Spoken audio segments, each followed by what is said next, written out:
Unfiltered.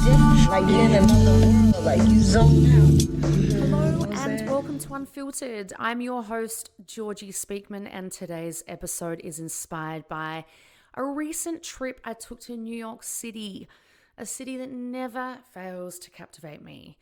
It reminded me of why I love it so much, have always wanted to live there, but still don't. But more importantly, it reminded me of the value of a different kind of community, the kind rooted in random, spontaneous, fun, unpredictable, and witty human interaction. Sure, at times New York City can make you feel like a sardine packed into a can or a headless chicken finding its way through a sea of fast-moving humans on a mission. But ultimately, this episode is for the stay-at-homers, remote workers, and anyone who lives in a city that's not quite like New York, but might be missing a little spice in their life from those everyday human connections.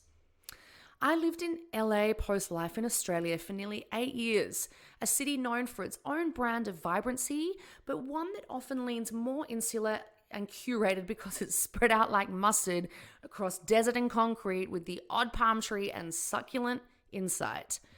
Then, in mid-2020, I relocated to Atlanta amidst the pandemic, where I drove 10 days across the country with my dog at the time for the opportunity, to purchase property in its growing market. I traded my Unfiltered. Like you're in another world, like you zone out. You know what I'm saying?